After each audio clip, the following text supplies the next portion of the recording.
Today on HealthAide Chats, I'm speaking with Travis Pollen. Travis is an exercise science professor, a personal trainer, author, and a PhD in health and rehabilitation sciences. He also holds a master's degree in biomechanics and movement science, and his research interests focus on movement screening, identifying injury risk, and returning to sports for athletes. Travis is also an advocate for why strengthening is important for people doing yoga. So Travis, can I ask to begin with, for your experience, how do injuries happen in yoga? Oh, that's a great question. I think maybe a more general starting point would be how injuries happen in general, and then you can apply it to a specific context like yoga. So there's a model that came out in 1994 by Wilhelm Wisse, and the model highlights this kind of bigger picture of the way injuries happen than the way most of us probably think. So most of us probably think like when we get injured, especially an acute injury, let's say we sprain an ankle or we tear a ligament in our knee. We think of the injury as occurring via the inciting event or the mechanism of the injury. So maybe you take a misstep or you like go to turn and pivot and your ankle gives way, or maybe you suffer like a blow to the side of your knee and your knee goes pop. And so we think, okay, that's the cause of the injury. But from this model by Wisse from almost 20 years ago, or no, almost 30 years ago, he showed that injuries are the result of a more lengthy process than just the inciting event. So the idea is that people have risk factors that predispose them and make them susceptible to injury. So in the case of an ankle sprain, that might be a history of an ankle sprain, or in a case of a knee injury, that might be a history of a knee injury, or really any injury, any previous injury can predispose you to a new injury, as well as other factors that are commonly cited like older age. Sometimes your sex can predispose you, make you more at risk of a certain type of injury, as well as like muscle weakness or deficits in neuromuscular control. So all of those things, we call those intrinsic risk factors. Those are factors that are inherent to the person that can predispose them to an injury. And then, so you kind of carry those around with you wherever you go. If you didn't, if you weren't physically active, those might not actually contribute to an injury. So it's not until you actually expose yourself to participation in an activity, whether it's a sport or an occupation or yoga, where there are environmental factors that can then further contribute. So that could be things like an increased playing load or increased workload relative to what you're accustomed to. That could be like poor weather conditions, like a slippery field, or for a basketball player, the court might be wet. Or it could be something like from the standpoint of another person. So it might be your opponent's behavior that makes you do something that you wouldn't, like puts you out of position and then makes you sprain that ankle or makes you take that misstep and your knee buckles. Or it could be like a really domineering coach who kind of puts you in a bad playing position. And that, on top of those predisposing factors, can then make you susceptible to injury when that mechanism or inciting event occurs. So the big picture is just that there are all these other factors besides the mechanism that can that happen way before the mechanism that can make you at risk. So then when we're talking about yoga, the same sorts of internal or intrinsic risk factors could apply. So it could be older age, it could be being a man or being a woman, depending on what the injury is. It could be muscle weakness. It could be lack of balance. It could be lack of flexibility. And then compounded with those factors of the practice. So maybe you're doing way more yoga like this week than you've done over the past month. Or maybe you're taking a new class which is a bit of a higher level compared to what you're accustomed to. Or maybe the teacher actually comes over to you while you're forward folded and pushes you deeper into the forward folds. That would almost be like a contact injury in that case, where the injury wouldn't have necessarily happened if the teacher hadn't made that sort of adjustment or assist to you. So then but then again, the inciting event would be, okay, the injury actually occurred at this moment, at this time. I know when it happened. Or sometimes, so that would be an acute injury. Sometimes it can be more of an overuse or a chronic injury where the mechanism is kind of like a repeated thing. It's not, maybe you notice it at one time, but it was probably the accumulation of many bouts of participation that led up to that injury. So that's in a nutshell how injuries tend to happen. And then, you can paint that picture in whichever activity that you're doing. How do you define an injury? Ooh, what's your definition of it? Yeah, that's an interesting question, because there's a bit of a argument, maybe isn't the right word, but there's dispute over the difference between pain and injury. And so there was a great infographic that came out maybe just a couple of months ago, and I think it was in the British Journal of Sports Medicine. But the truth of the matter is that in the scientific literature, there's really wide-ranging definitions when it comes to injury. So, and that makes it challenging when you're trying to compare across studies, or let's say I'm trying to compare the prevalence or the incidence of injury in yoga compared to the incidence of injury in soccer. And anecdotally, you might say, well, there's a ton of injuries in yoga. But then when you compare like the number of, usually the way that the injuries are reported are like the number of injuries per 1,000 athlete or participant exposures or per 1,000 hours of exposure. And usually those numbers are like 1 injury per 1,000 exposures or 3 injuries per 1,000 exposures. And so if you're comparing across those, that does give you some sense of what the relative risk of injury is from one sport compared to the other. But then if you drill down into those studies, sometimes the way that they're defining injury is different. So they might define an injury as like the biggest picture would be any complaint that gets registered. So the latest kind of practices, especially with overuse injuries, researchers will send out a survey to participants every 1 week or every 2 weeks. And they'll say, did anything affect your participation over the course of the last week, your performance? And then people will say yes or no. They'll kind of rate things on like a sliding scale. And then an injury will be defined as some threshold where if nothing happened to them, it would be 0. If like they were completely limited from participation from performance, it would be like a 25 out of 25 on this one scale. But anyway, so that would be like the broadest definition. But then you could narrow it down and say, we're only going to consider injuries that required medical attention. So the person in the study had to go to their athletic trainer, their physical therapist, physiotherapist, their sports medicine physician, and that clinician had to see them and kind of decide that their complaint fit the bill for what they would constitute or consider an injury. So that's the level right below. But then the most restrictive definition would be that the complaint caused them to miss out on either participation in practice or competition in an athletic setting, or in a yoga setting, it caused them to miss an intended session.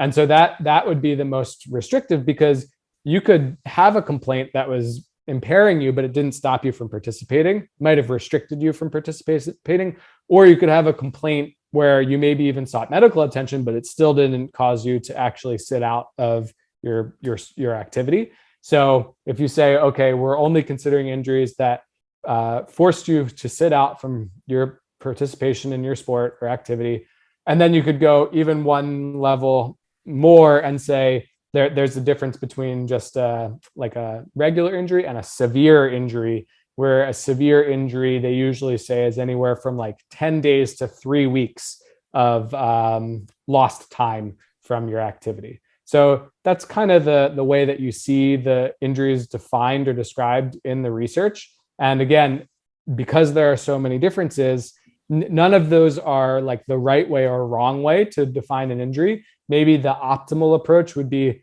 to say, let's collect all of those variables. Let's collect any complaint where we're actually sending out surveys to people, And then let's collect any like logging that took place the person actually sought medical attention.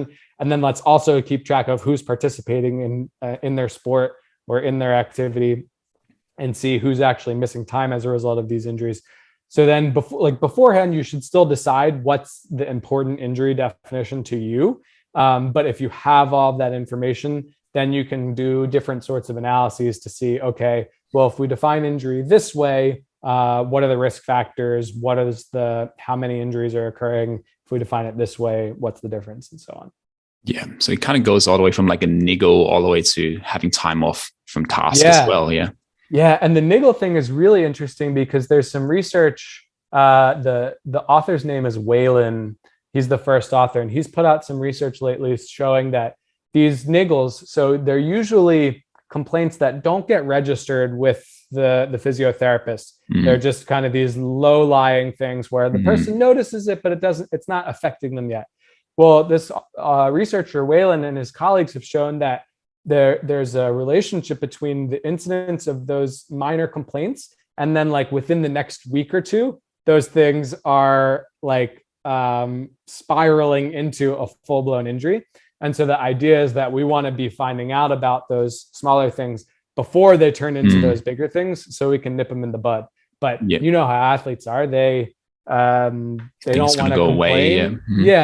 They hope it's going to go away. And what we're finding is that maybe we need to. I mean, it's a systemic thing. It's a cultural thing where we need to make sure that people don't feel like they're complaining. We need to make it okay to voice that. And let them know that it's not, they're not going to be looked down on, or they're not going to be misutilizing clinical services if they're letting us know about those things before they spiral out of control. Yeah. So it's very complex. So like if we talk about injuries from all the way from a niggle to having time off sport, and how did they occur? From what I'm hearing, there's so many factors. It's very multifaceted in terms of how an injury can happen, from things that you can't control, like your sex and your age, to like the training load. Would you say ultimately, like, how would you describe it simply? Is it a matter of load and capacity? Is it a matter of, exceeding your body's capacity to handle that load? Is it how it underpinning so happening? at the simplest level, like if you go back to what I mentioned about that mechanism. So when the inciting event occurs, the ankle gets sprained, the knee ligament gets ruptured. That is, from a biomechanical or physiological standpoint, it's exactly what you described. The magnitude of the load and the combination of the frequency of the load exceeded the tissue's current capacity. Call that it's called the envelope of function. And so that, from a simple standpoint, that tells us, okay, well, we need to stay within our envelope of function from a loading and volume or frequency standpoint. And while in doing so, if we stay right on the cusp of right below what would cause us to get injured, we can slowly build or expand our envelope of function out so we can tolerate higher loads and higher frequencies and volumes of loads. But it's not so simple. Like it's hard to know exactly what your tolerance or capacity is until you find out and you got injured. So there are different ways that, and furthermore, it's, that's a very simple model, but that's only occurring at the time of the inciting event. And so there are those other things that we talked about before. Some things, like you said, you can't control your age, you can't control your sex, you can't control your previous injuries. Although you can bear in mind, hey, I'm an older male, that makes me potentially more susceptible to hamstring strains, or I'm a young female athlete, that makes me more susceptible to knee ligament injuries. And then with that in mind, you have to, work even harder to do what you can to address the modifiable factors. So that would be things like keeping track of your training load, making sure that you're wicked strong, making sure that you're well recovered. So although you can't necessarily know exactly what your envelope of function is on a specific day, what we're learning is that the best thing that you can do is to do repeated measurements of some of these factors. So if you can identify what the risk factors are, and as we mentioned, there are tons, But if you can figure out what the most important ones are, maybe for a hamstring injury, it's hamstring strength or eccentric hamstring strength, or there are a lot of different ways to quantify it. But maybe if you do repeated measurements of that, so like in an ideal setting, and like let's say it's a professional footballer, they could measure their hamstring strength before every practice. A quick Nordic with a Nord board, which measures your eccentric torque production on each leg side by side. You can do a couple of those at the beginning of each session. And as long as you're, like, let's say within 10 or 15% or 1 or 2 standard deviations within your norm, that tells you like, okay, I'm doing well today. I'm well recovered. My readiness to train is good. But if on a given day you're way below what you usually are, that could be a sign that something's going on there. And so you would want to drill down into that. Maybe the athlete sits out the morning. Let's say they have 2 practices in one day because they're a pro athlete. Maybe they sit out the morning session, but they retest again later in the afternoon. They were back to normal. And we say, okay, that was just a blip in the road. You're fine to return back to regular activity. Or if they test low, less than 15% or more than 15% less than what they normally are 2 times in a row, then we send them off to the physio. They do a more full workup, and they find out that they actually are injured, or that maybe they find out that they're actually not injured. But it's just kind of like this decision tree where if you weren't measuring, you really wouldn't know. So, but the challenge is for us everyday people, like, it's difficult to get those repeated measurements. So maybe you're not measuring every day, but maybe you can measure something every week. And maybe you don't have those expensive measurement devices, but you probably do have something as simple as like a grip strength dynamometer. Like, I can buy one of those on the internet for cheap.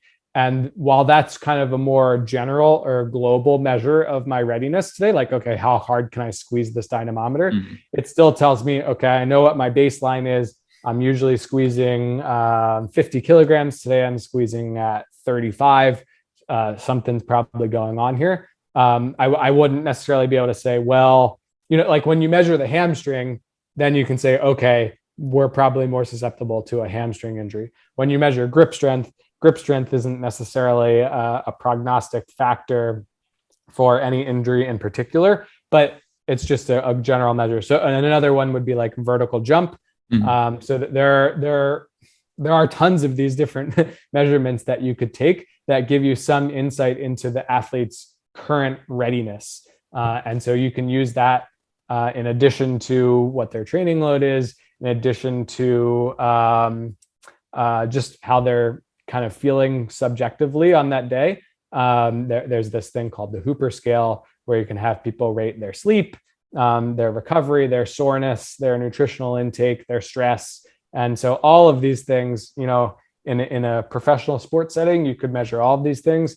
In an everyday recreational athlete setting, maybe you're picking just a couple of them. But the idea is, like, let's try to add some more rigor or more objectivity to this idea of readiness and preparedness, so that we can titrate training loads, right? So it's not just, well, this is what we had planned today, so this is what we're going to do, independent of how the athlete is feeling and looking on a given day.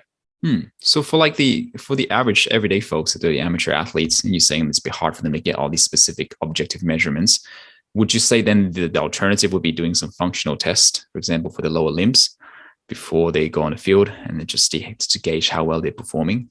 Yeah. So maybe the easiest or the lowest technology one would be a vertical jump. Because you can, like, they make smartphone apps that I don't even know how they work, but I'm pretty sure they're out there, where you can get your vertical jump height based on time in the air. And maybe it's using the camera and the frame rate and whatever, but that would be like an easy one, a low cost one. Maybe there are even free apps where you could do that on your own, and you can see, okay, I'm jumping way lower than I normally would be. Because you have to, of course, gather some sort of couple weeks of baseline of data to say what your norm is. But that would be another good one to use. Okay. And the reason I guess we're measuring that, are you saying that strength and power are good or important indicators for risk injury? It's really twofold. So you can, in some cases, people who are weaker or people who are less powerful would be more at increased risk of injury.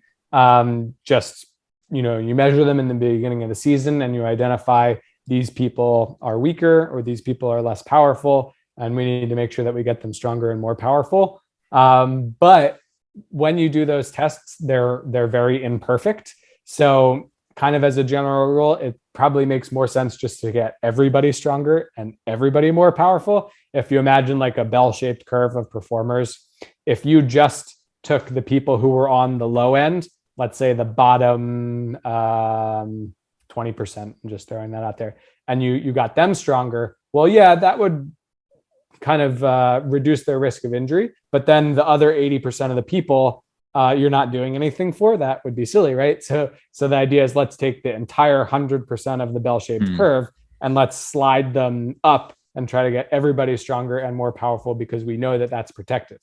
But aside from that, each person would have their own range of performance that they would normally fall into if you tested them on it like every day or every few days and got, let's say, 10 measurements. And so the idea would be if you jump 1 meter, kind of plus or minus a few centimeters, how you usually perform. And then on day 12 of the season, you jump 75 centimeters. So 25 centimeters less than what you would normally jump. Now, something's probably going on there. Maybe you're just having an off day and you would bounce back the next day, but maybe you do have, maybe you're under recovered. Maybe you had a tough training session the day before. Maybe you're stressed. Maybe you didn't sleep well. Maybe your nutrition's not where it needs to be. So it's just, okay, we've identified this red flag. We're going to now kind of triangulate it with some other information, which you can just get from asking the person, like, hey, what's going on? You jumped much lower than usual. You can do some additional testing on the person. Or if you're just your own person doing this test yourself, you could ask yourself, well, what's going on here? Was that just, a normal fluctuation, or do I need to take a step back and kind of objectively look at what I'm doing, what I've been doing, what I have planned doing, or what I had planned to do, and reassess, because I'm not performing where I should be or where I usually do on that jump test. Yeah, still like a self-check to identify all the risk factors that you mentioned that could like your stress, your sleep, your recovery the day before. Yeah. So combining those subjective measures with those objective measures is a really nice way. And then coupling that with more objectivity from, okay, what's my training load? What was my plan for the day? So that maybe, if you didn't do all of that and you were just, you threw yourself into a tough training session and that's when the injury happened, well, let's, pump the brakes for a second and try to kind of identify whether we're at risk for something going wrong, and then steer clear of that by either just reducing the intensity of the session, reducing the volume of the planned session, or skipping the planned session that day and saying, all right, I'll come back tomorrow and I'll do that once I'm feeling better. Yeah. If we segue a little bit back into yoga, and you've talked about strengthening, that's important for sport. I think you're an advocate for strengthening and why that's important for yoga, right? Can you talk a little bit more about that? Yeah. So yoga is so interesting because the people who do yoga, as a very general rule, are people who, because it's a mind-body practice focused more on flexibility and mobility than it is strength. Granted, there's some strength involved, maybe more, and certainly in some practices of yoga, and some styles of yoga are very strong, especially with movements like handstands and inversions and other inversions, arm balances, where you're bearing all of your load on your arms, your feet are off the floor. Those are strong moves. But the general, all levels yoga class is more, if we wanted to just say, is it more of a strengthening practice or more of a flexibility practice? It's probably more of a flexibility practice with some strength elements thrown in, maybe also more along the lines of like a strength endurance kind of standpoint where it's not like you're going into the yoga class and deadlifting your body weight, right? You might be doing some squatting or some chair pose with just your body weight loads. And then you might be holding that for 20 breaths, or maybe that would be too long, 20 seconds, 5 breaths, whatever it is. So just in general, people who find that they're good at things tend to do those things, right? So if yoga is more of a flexibility oriented practice, people who probably are more flexible will tend to enjoy doing yoga. And not that you can't be both strong and flexible, but people who are flexible tend to also enjoy working on their flexibility. And then yoga tends to reward that and continue to build that. And so if you do, let's say you've been an avid yoga practitioner for 5, 10, 20 years, and you've never touched a weight on the other side of that other scary side of the gym, right? You might be very flexible. You might have great balance. You might have really good muscular endurance. But then if you were pulled out of the yoga studio and sent over and you were told, okay, now you have to deadlift your body weight. Well, for one, maybe deadlift's a bad example because there's some technique involved. Threw them on a leg press and said, okay, you have to leg press your body weight. They might not be able to do it. And it's like, well, this person's super fit. They do yoga 4 days a week, and they have done so for many years on end. But it's just the adaptations that you get from yoga are very specific to the stimulus or the adaptations to applied demands, right? So, or imposed demands, specific adaptations to imposed demands, said principle. So anyway, they're probably not going to be able to leg press their body weight. And so that, when you think about, okay, well, yoga is a pretty safe practice. The number of injuries that occur per 1,000 hours of exposures is low compared to other sports that we might characterize as safe. But at the same time, you still do see some injuries.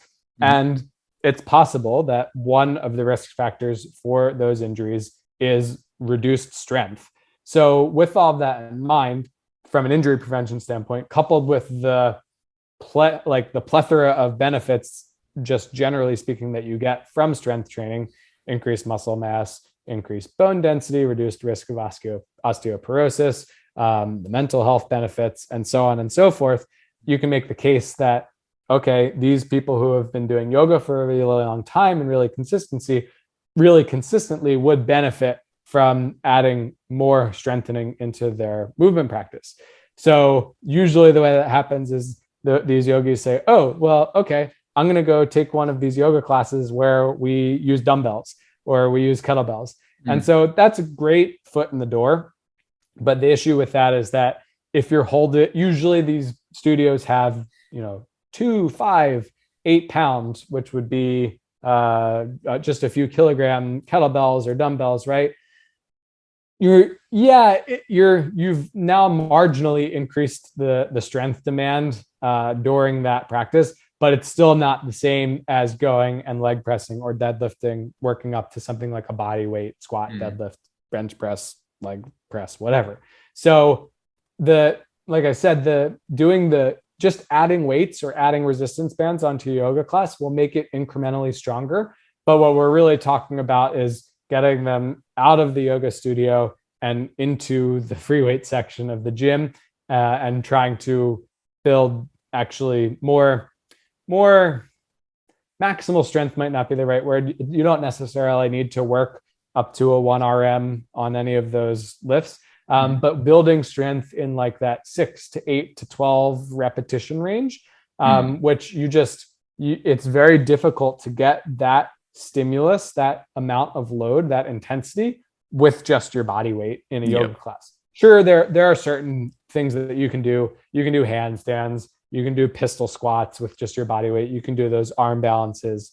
But it's a beginner, for example, those things are those are advanced practices, and it's a bit contrived. So it's like, we can try to make our yoga practice more strengthening, or we can just leave yoga for what yoga is very well suited for from a body weight standpoint, for some strengthening, but especially strength, more of a strength endurance or muscular endurance standpoint with the flexibility, and then have a separate practice that is our dedicated strengthening practice where we're using heavier loads. And that might be, starting with 15 pounds or 8 kilos, working up to 20, 30, whatever. The sky's the limit. And sometimes when you tell these yoga practitioners like, oh, we're going to be deadlifting 20 kilogram kettlebell today, they like freak out. They're like, 20 kilograms, I can't lift that. But then like the bag of dog food is easily 20 kilograms, right?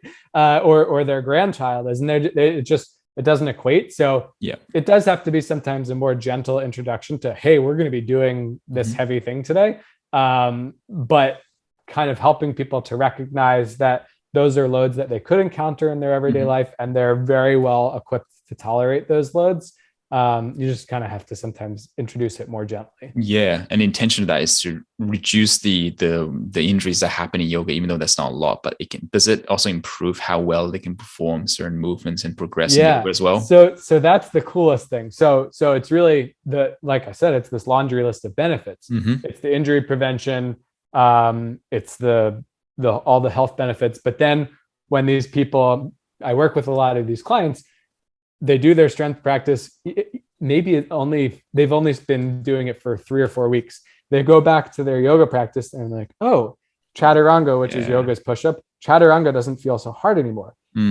Or chair pose, which is like this half or quarter squat. It feels easy. It used to feel so hard. And it's like, oh my goodness, you've been beating your head against the wall for so long, trying to do these movements kind of sloppily that you didn't have the strength for. Now you spent just a few weeks, because we know that neural adaptations can happen really quickly. Just spent a few weeks doing this more progressive, systematic approach to building up these. And now you go back and these things that were hard before were easy, or you can progress to these things that you never thought you were able to do before. And it's like, it's tricky in a yoga setting, because it's just not, it's especially in a group setting too. It's very difficult to apply that progressive overload. Like, you just kind of do the chaturangas. You don't say, okay, well, we're going to do our chaturangas on the wall today, and then we're going to do them on an incline, and then we're going to do them on the floor. It just, it doesn't happen. But in a strength and conditioning or personal training or fitness setting, that's just how we operate. We say, okay, what's the version of this exercise that you can comfortably do 10 reps? Okay, it's your body at a 45-degree incline. Okay, that's where we're at today. And then maybe next week it's at a 30-degree incline, and you work your way down. Yeah, you do everything in a very specific, controlled, intentional way for progressive overload. For sets and reps with the prescribed load, and then you write it down. And that's not inherent to the mat-based yoga practice, which is fine. But that, again, that's what we're saying. It's like, yeah, you can try to put these two things together and do it all at once. But maybe it's better just to leave yoga for what it's really good for, and then add on this strength training thing for what it's really good for, and see how harmonious they can be. Yeah. So you're saying everyone doing yoga would really benefit from like going to the gym once, twice, 3 times a week to complement that? Yeah. And I think people probably think it's more than that. They think, oh, well, if I want to get strong, I probably have to abandon my yoga practice and do, 4 days a week of hardcore strength training. It doesn't have to be that way. I think that 2 days a week, you can make a lot of benefit. You can get a lot of benefits. You can make a lot of progress. We're talking like 30 to 45 minutes. I even have personal training clients who I see once a week. And, especially for beginners, you can, if you go from 0 strength training practices to 52 weeks in the year of strength training practices, you're going to make a lot of gains. Huge difference. Yeah. Now, if you're somebody who's been strength training for a really long time, multiple days a week, and then you have a busy phase of life, you drop down to 1 session per week, you're probably not going to make, these linear gains, but you could probably at least maintain, which is, if you think about over the long haul, as we age, our strength and power tends to decline. So if we are able to maintain, that is kind of a net benefit. If you think about, well, if I didn't do anything, then I would go down. Yeah, a lot of people don't understand this concept. They think they think they have strength before and they can just maintain that by not doing anything. But actually, it takes work to maintain it as well. Yeah, Yeah. yeah. And it's, that I think that when you're young, you can get away with that, but Hmm. probably once you hit your 40s and 50s, that's probably where you really notice that like year by year decline if you aren't as active as maybe you should be. And Yeah. and then especially for women, I think that decline maybe starts to happen earlier and maybe happens a little faster. Yeah, yeah. From your experience, what are some of the most commonly injured parts or common injuries that happen within the yoga practice? If you can name a few. Yeah. So one that we tend to hear a lot about is high hamstring tendinopathy. Hmm. Um, What does that mean for people pro- to understand that? Yeah. yeah, proximal. So it's kind of a pain. So the hamstrings are the Mhm. muscles that run on the backs of the thighs, Yeah. and then this proximal or high hamstring is kind of like where the glute muscles of the backside tend to, or not tend to, but where they meet the hamstring muscles, like right under that fold. If you experience pain there, that can be kind of like an overuse injury of Mhm. the tendon of the hamstring. And so that tends to occur.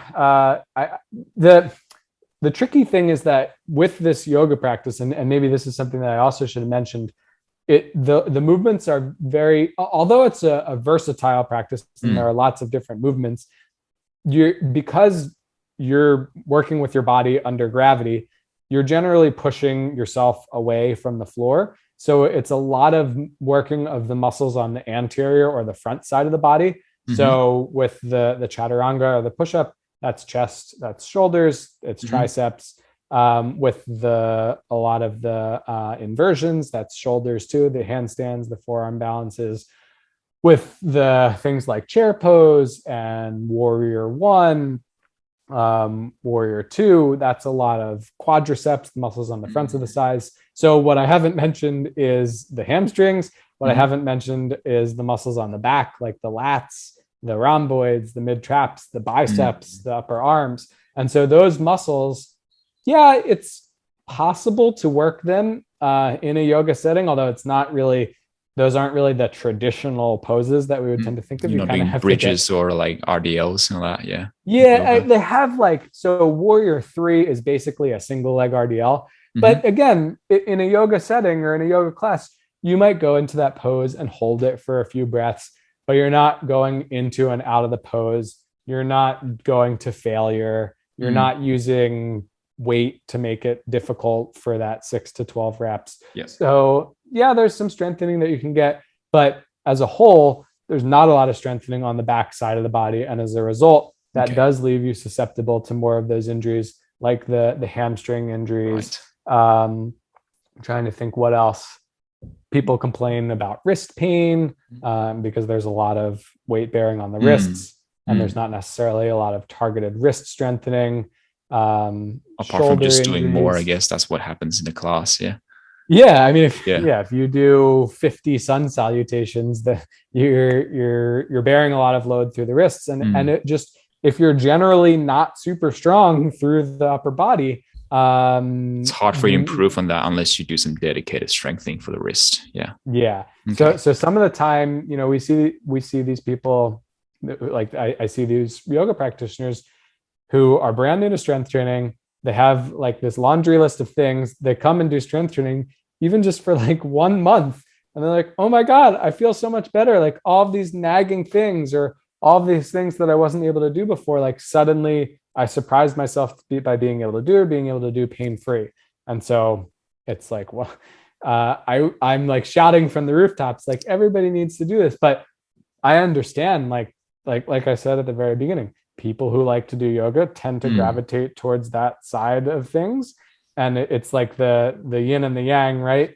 Like that predisposition to that more relaxed or quiet Mm. or more meditative practice kind of seems like the antithesis of like the guys throwing the weights around and like grunting and being macho. And so I try to, you know, I try to show is that yeah, there is a certain gym culture that is that, but it doesn't have to be that way. And it it can actually be a very meditative practice if you really focus. Like in bodybuilding, they talk about the mind muscle connection.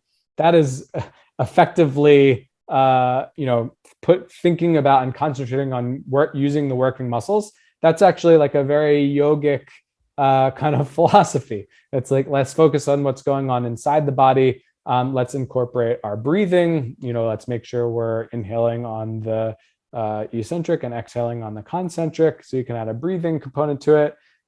You can do strength training exercises that look very similar to yoga poses. So like in yoga, there's a pose called triangle. It's called Trikonasana in Sanskrit. Mm-hmm. In a kettlebell practice, there's an exercise called a windmill, which is almost exactly the same. Now, granted, there are different ways that you can do the windmill, and there are different ways maybe you can do Trikonasana. One might have straighter legs, might have a wider stance, but it's very similar, for all intents and purposes. And so that's basically taking a yoga pose, throwing a weight in one hand and going into and out of it. So I think when you can show people, look at how similar these are. Look at how similar chair poses to squatting. Look at how similar bench press is to your chaturanga. It's just on your back using dumbbells. Like the movement of the arms is the same. Look at how well something like an inverted row with a suspension trainer, a TRX or rings, look at how well this complements your chaturanga, because it's kind of like the opposite movement, which we don't get in yoga.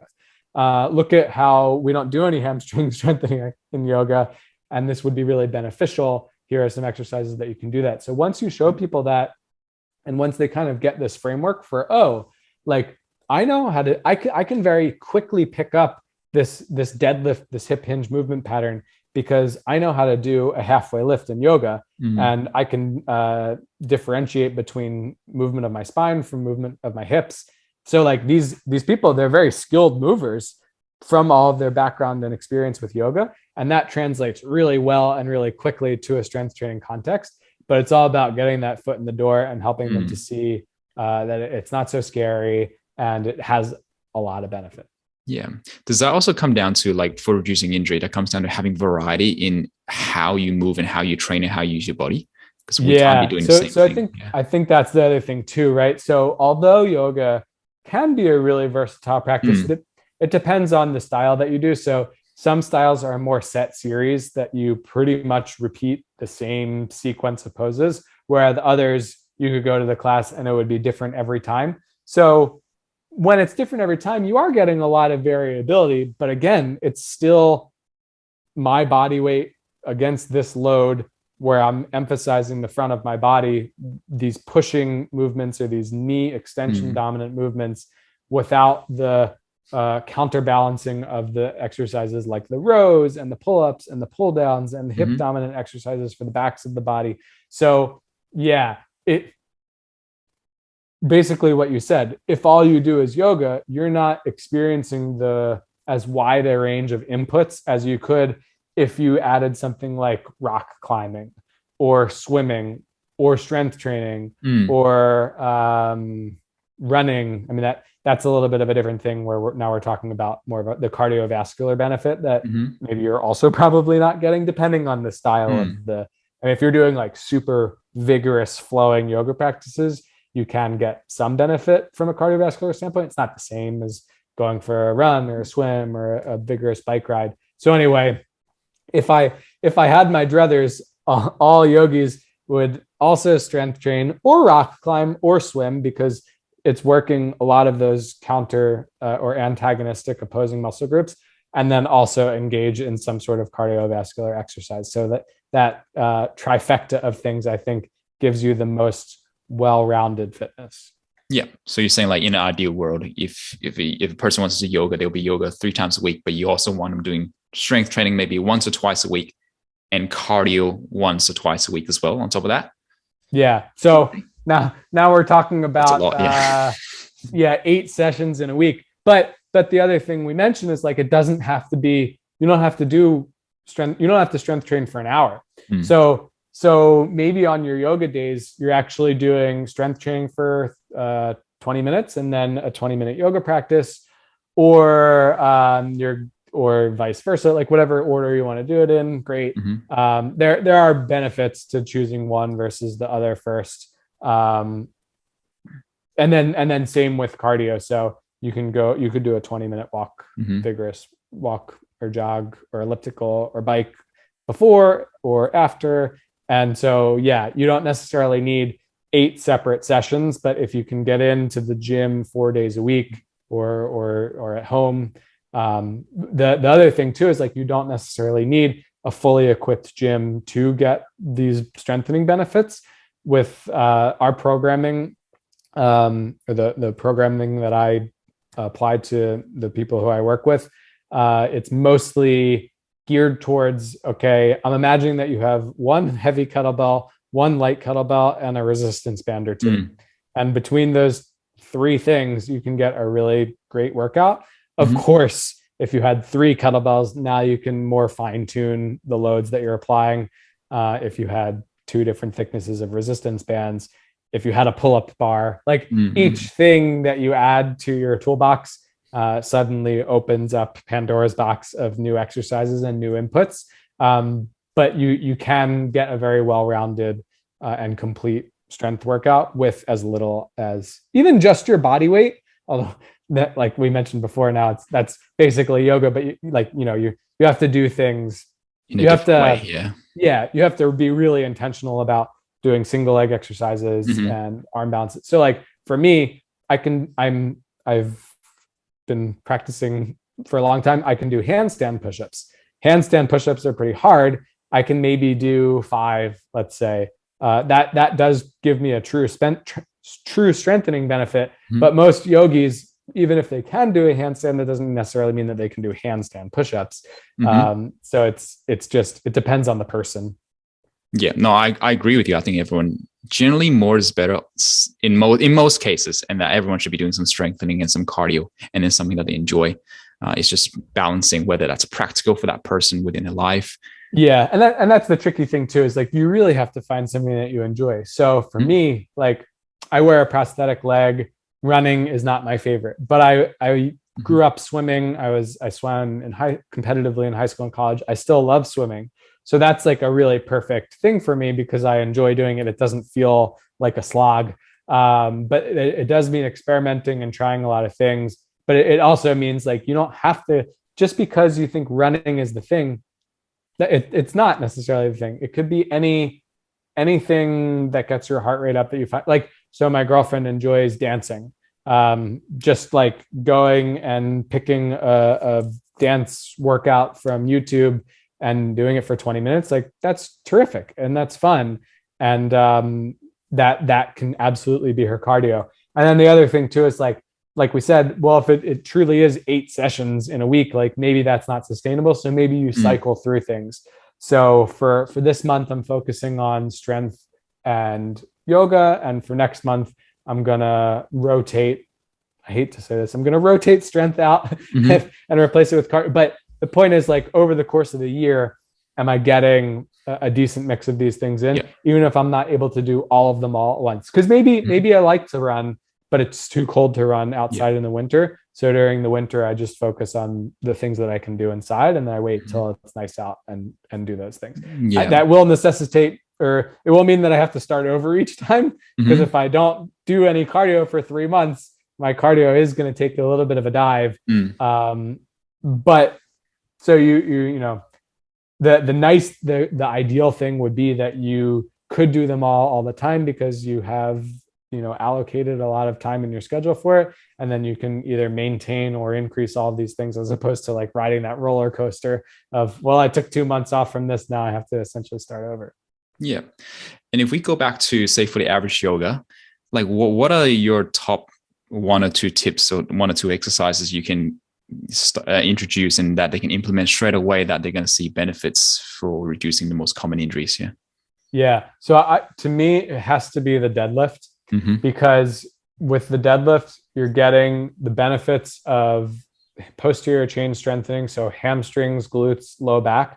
You're also getting grip strength, which you don't get any gripping. All you're doing is pushing the floor away in yoga. And it's something that yogis will tend to pick up really quickly. Pick up because you're picking up a weight, but they have that movement pattern somewhat ingrained from forward folding and halfway lift. And so, and it's just it is a relatively simple exercise to do in terms of, okay, you have a heavy kettlebell, you stand with one leg on either side of it, you sort of squat down. There are different ways to do it, more of a squatty or more of a hip hinging fashion. But anyway, you pick it up and then you reverse the motion and put it back down. And so building up strength in that movement, you have most people can actually do a very heavy weight, not maybe the first day they do it, but build up to a very heavy weight over time. And the benefits that you would get from a muscle and strength standpoint throughout the body are just huge with that. And it's so different from what you get from a yoga class. So that would be the big one. And then if I were going to pick a second one, maybe for the upper body, like just hanging. So if you could get a pull-up bar or find a tree, go to the playground and hang from a bar, that's going to give you a lot of, again, grip strength as well as back strength. And then you can progress that hanging to doing things like pull-ups, which are really empowering, especially for women. Not easy, but a really worthwhile endeavor to pursue. Okay. And you and your team, you guys have a solution for that as well. You guys have a strength for yoga in a program. Yeah. So my colleague, thanks for asking. My colleague Jenny Rawlings has been a yoga teacher for 25 years. We met a few years ago online.